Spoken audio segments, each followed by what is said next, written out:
Hi friends, welcome back to our YouTube channel. ಇವತ್ತು ನಾನು ನಿಮಗೆ ತುಂಬ ಸಿಂಪಲ್ ಆಗಿ ಕೊಬ್ಬರಿ ಚಟ್ನಿನ ಹೇಗೆ ಮಾಡ್ಕೊಳ್ಳೋದು ಅಂತ ತಿಳಿಸ್ಕೊಡ್ತೀನಿ, ಬನ್ನಿ. ಕೊಬ್ಬರಿ ಚಟ್ನಿ ಮಾಡೋದಕ್ಕೆ ಬೇಕಾಗಿರೋ ಸಾಮಗ್ರಿಗಳು: ಮೊದಲನೇದಾಗಿ ನಾನು ಒಂದು 6 ರಿಂದ 7 ಒಣಮೆಣಸಿನ್ಕಾಯಿ ತಗೊಂಡಿದ್ದೀನಿ.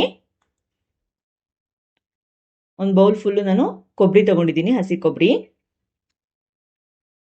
2 ಗೆಡ್ಡೆ ಬೆಳ್ಳುಳ್ಳಿನ ಬಿಡಿಸಿಟ್ಕೊಂಡಿದ್ದೀನಿ.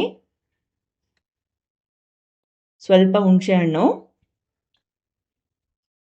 ಕೊತ್ತಂಬರಿ ಸೊಪ್ಪು ಸ್ವಲ್ಪ ಒಂದು ಅರ್ಧ ಬೌಲ್ ಆಗಷ್ಟು, ಒಂದು 1/4 ಕಪ್ ಆಗಷ್ಟು ನಾನು ಬೆಲ್ಲ ತಗೊಂಡಿದ್ದೀನಿ, ಅರ್ಧ ಟೇಬಲ್ ಸ್ಪೂನ್ ಜೀರಿಗೆ, 1/4 ಬೌಲ್ ಆಗಷ್ಟು ಕರಿಬೇವು, ರುಚಿಗೆ ತಕ್ಕಷ್ಟು ಉಪ್ಪು. ನಾವೀಗ ಸಾಮಗ್ರಿಗಳು ಯಾವ್ಯಾವ ಬೇಕು ಅಂತ ನೋಡ್ಕೊಬಂದ್ವಿ. ಈಗ ಮಾಡುವ ವಿಧಾನ ಹೇಗೆ ಅಂತ ನೋಡೋಣ.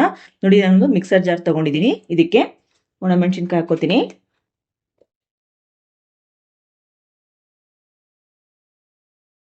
ಕೊಬ್ಬರಿ, ಬೆಳ್ಳುಳ್ಳಿ, ಜೀರಿಗೆ, ಹುಣಸೆಹಣ್ಣು, ಕರಿಬೇವು, ಕೊತ್ತಂಬರಿ ಸೊಪ್ಪು,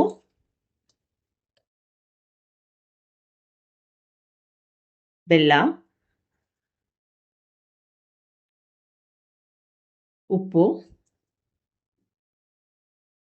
ಗ್ರೈಂಡ್ ಆಗೋದಕ್ಕೆ ನಾನು ಸ್ವಲ್ಪ ನೀರು ಯೂಸ್ ಮಾಡ್ತೀನಿ. ನೋಡಿ, ಇಷ್ಟು ಹಾಕೊಂಡ್ಬಿಟ್ಟು ಇದನ್ನು ಚೆನ್ನಾಗಿ ಈಗ ನಾವು ಮಿಕ್ಸಿ ಮಾಡ್ಕೊಬರೋಣ ಫೈನ್ ಆಗಿ. ನೋಡಿ, ಮಿಕ್ಸಿ ಮಾಡ್ಕೊ ಬಂದಿದ್ದೀನಿ. ಇಷ್ಟು ಫೈನ್ ಆಗಿ ಪೇಸ್ಟ್ ಆದರೆ ಸಾಕು. ಕೊಬ್ಬರಿ ಚಟ್ನಿ ರೆಡಿ ಆಗಿದೆ. ನೋಡಿ ಫ್ರೆಂಡ್ಸ್, ತುಂಬ ಈಸಿಯಾಗಿ ಮಾಡ್ಕೊಬೋದು. ಇದು ವಿತಿನ್ 2 ಮಿನಿಟ್ಸಲ್ಲೇ ಆಗ್ಬಿಡುತ್ತೆ. ನಮಗೆ ಇವಾಗ ಟೈಮ್ ಇಲ್ಲ, ಹಸಿಮೆಣಸಿನ್ಕಾಯಿ ಎಲ್ಲ ಹಾಕ್ಬಿಟ್ಟು ಹುರಿದ್ಬಿಟ್ಟು ಎಣ್ಣೆಯಲ್ಲಿ ಮಾಡ್ಕೊಳ್ಳೋಕೆ ಟೈಮ್ ಇಲ್ಲ ಅನ್ನೋರಿಗೆ ಇದೊಂದು ಬೆಸ್ಟ್ ಚಟ್ನಿ ಅಂತಲೇ ಹೇಳ್ಬೋದು.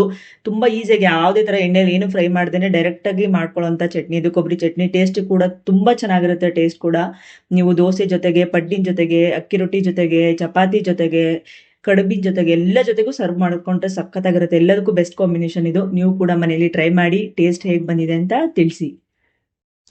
Thanks for watching my video friends.